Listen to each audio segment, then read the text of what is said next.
fact, so did every physical feeling that I had ever known.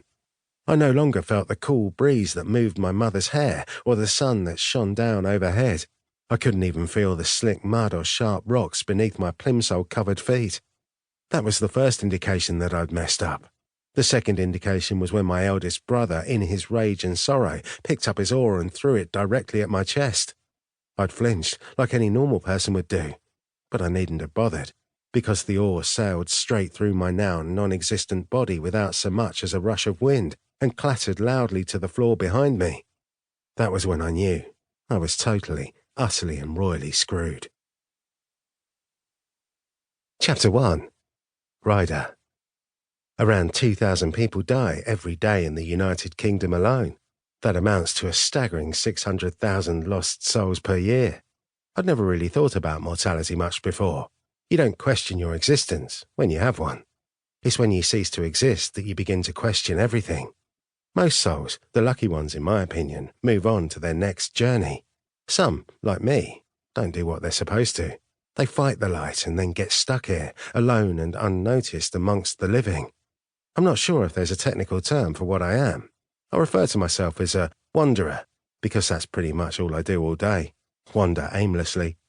Wanderers are the souls of the dead that, for whatever reason, don't go into the afterlife. They reject the light, like I did. Some people would call us ghosts, lingering spirits, spectres, spooks, or phantoms. We've had many names over the years, but wanderer is my personal favourite. It's less scary. There are many of us trapped here. I see them occasionally, walking amongst the living, or sitting watching life pass them by. You can tell they're dead by the soft, shimmery edge to their bodies, kind of like an ill-formed dream or memory that you're trying to recall. We look just off somehow. Also, let's not forget our funky clothes. Doomed to forever wear what we died in, people meander about in pyjamas, hospital gowns, sports gear, you name it. There's even this one guy who hangs around in the city centre by the theatre wearing some sort of Elizabethan get-up, throwing Shakespearean quotes and insults at the oblivious passers-by. I've always wondered when he exactly died. I'd ask him, but he's stark raving mad, and last time I tried to spark up a conversation with him he chased me off, trying to wallop me with his cane. The other wanderers tend to keep themselves to themselves, too angry at the world and their predicament to socialise. Most of them stay close to their old homes or follow their families around, or just stare off into space as they try to go about their old routines. Not all wanderers feel the need to do what I do. I only know of one other, my best friend, Jade. She's a little younger than me. She died a week before her 15th birthday, but she's been dead a lot longer than I have. Jade is the only wanderer I've met who shares my pain and regret for not passing over to the other side. She's also the only one who feels the need to be validated like I do. It was her that got me into it, actually. That's what I am doing right now, trying to gain that sense of self for the first time in almost 6 days. A morbid sense of worthlessness that can only be banished by the dying is what brings me here day after day.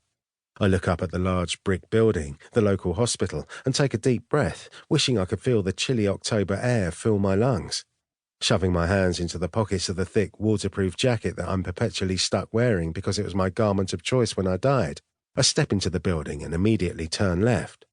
I know where I'm heading for today. The oncology department.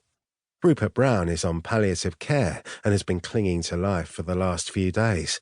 His time will be up soon. Everybody knows it. It's just a matter of when. The door to the ward is closed as I approach, so I hold my breath and walk directly through it, ignoring the uncomfortable sensation of passing through an inanimate object. It doesn't exactly hurt. It feels more like a squeezing, pinching pressure that starts deep inside and works its way outward. Once inside the ward, I stop and take a look around. The place is the same as normal. The beds are still full of faces I recognise. The nurses and doctors make their rounds. Morning visits have not long started, so people are saying their greetings to loved ones or talking to nurses about how their relatives were overnight. Rupert's private room is 5 doors up to my right. I make my way there, casually looking into the other rooms as I walk past. Sylvia, an elderly lady with stage 4 lung cancer, is sitting up in her bed, watching TV and raggedly sucking air through her oxygen mask. I know from listening to doctors that she's been given less than a week to live. She'll probably be my next visitation after Rupert. As I step into Rupert's room, I see his condition has worsened since my visit yesterday. He looks paler and has a sort of sickly...